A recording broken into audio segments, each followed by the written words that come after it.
नमस्कार दोस्तों, मैं मृत्युंजय आपका स्वागत करता हूं हमारे इस चैनल सटीक परामर्श में। और हम लोग एक स्टार्टअप कंसल्टेंसी का काम कराते हैं प्लस लाइसेंसिंग का काम करवाते हैं।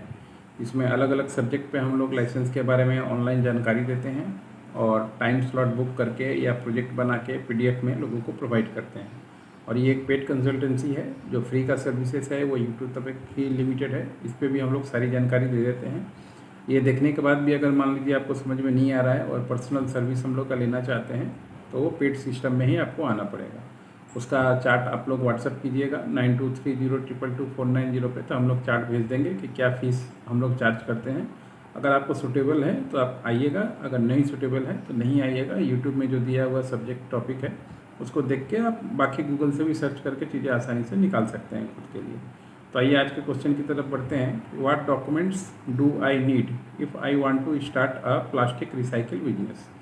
इनका कहना है कि अगर मान लीजिए अगर ये प्लास्टिक रिसाइकिल बिजनेस स्टार्ट करते हैं, यूनिट खोलते हैं, तो इनको क्या क्या डॉक्यूमेंटेशन की ज़रूरत पड़ती है और क्या क्या इनको लाइसेंसेस चाहिए ताकि ये काम कर पाएँ। देखिए, प्लास्टिक रिसाइकिल का जो बिज़नेस है अभी के समय में काफ़ी अच्छा एक मार्जिनल बिजनेस है जो काम चल रहा है। क्योंकि प्लास्टिक देखिए, अगर आप भी अपने घर में देखिए तो जितना सामान आप सुबह से लेकर शाम तक ला रहे हैं तो उसमें 50% प्लास्टिक का ही यूज़ हो रहा है सामान को कैरी करने में, सामान लाने में, ले जाने में। पानी के बोतल से लेके आपका खाना खाने तक का प्लेट तक देखिए सब मैक्सिमम प्लास्टिक का ही हो चुका है। तो इसलिए इसका वेस्टेज इतना ज़्यादा है कि इसका रिसाइकिल करना भी फ़ायदेमंद होता है। तो अगर आप इसका रिसाइकिल यूनिट बैठाना चाहते हैं अपने यहाँ पे, तो सबसे पहले तो आप एक अपने एरिया के इंडस्ट्रियल एरिया में एक जगह बुक कीजिए। और इंडस्ट्रियल एरिया में फ़ायदा क्या है कि वहाँ पे आपको फायर का लाइसेंस, पोल्यूशन का लाइसेंस और आपका बाकी लाइसेंसेस जो इलेक्ट्रिसिटी लगता है 440 का, वो आपको आसानी से मिल जाएगा, कोई दिक्कत नहीं आएगा। क्योंकि अगर यही काम आप किसी रेसिडेंशियल एरिया में कीजिएगा तो ये सब लाइसेंस मिलना थोड़ा दिक्कत हो जाता है। तो इंडस्ट्रियल इस्टेट में आप अपना जगह बुक कीजिए। उसके बाद आप चाहें तो प्रोप्राइटरशिप कंपनी बनाइए या पार्टनरशिप बनाइए या प्राइवेट लिमिटेड बनाइए, ये तीनों में से कोई भी बना सकते हैं।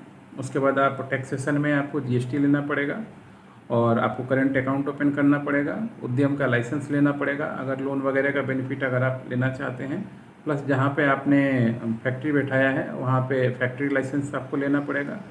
10 आदमी से ज़्यादा आपके पास काम कर रहा है तो ESIPF लेना पड़ेगा।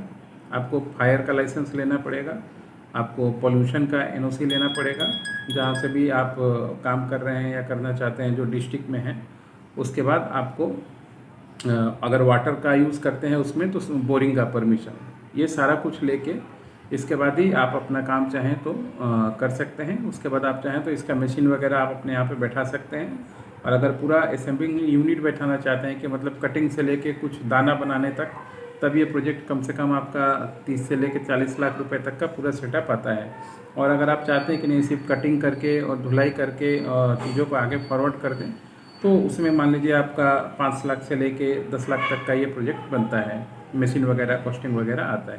तो आप अपना पहले बजट देख लीजिए और सेगमेंट चूज़ कर लीजिए कि कौन सा सेगमेंट में आपको जाना है प्लास्टिक रिसाइकिल के। कि आपको दाना बनाना है, ग्रेनुअल बनाना है, या मतलब सिर्फ कटिंग करके दे देना है, या दाना बना के ग्रेनुअल बना के कोई आइटम भी आपको तैयार करना है प्लास्टिक से रिलेटेड। उसके अनुसार ही इसका जो बजट है वो बैठता है। तो आशा करता हूँ कि आपको समझ में आ गया होगा कि अगर आप खुद का रिसाइकिल यूनिट चालू करना चाहते हैं तो क्या क्या डॉक्यूमेंटेशन आपको लगेगा।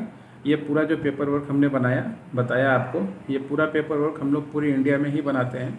तो अगर आप कहीं भी रिसाइकिल यूनिट खोलना चाहते हैं और अगर आपके पास जगह है इंडस्ट्रियल एरिया में, तो उसके बाद का पूरा पेपर वर्क हम लोग आप लोगों के लिए करवा सकते हैं। आप चाहें तो अपना टाइम बुक करके इसका एक प्रोजेक्ट रिपोर्ट बाई कर सकते हैं एडवांस में, ताकि आप देख लें क्या क्या रिपोर्ट में दिया हुआ है, क्या लाइसेंस लगेगा, कितना मैन पावर लगेगा, कितना आउटपुट निकल सकता है, क्या प्रॉफिट पे आउट हो सकता है, सारा कुछ, ताकि आप पहले बिजनेस को समझ लीजिए।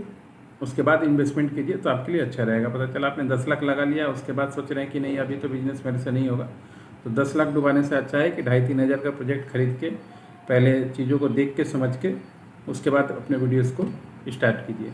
ये जो वीडियो है ये स्पॉन्सर किया हुआ है हमारे एजुकेशन पार्टनर डॉल्फिन ने, जो एक होटल मैनेजमेंट का इंस्टीट्यूट है और कोलकाता में सेटअप है, और फॉरेन प्लेसमेंट में ये लोग आप लोगों की मदद भी करते हैं। आज के लिए इतना ही दोस्तों, नमस्कार।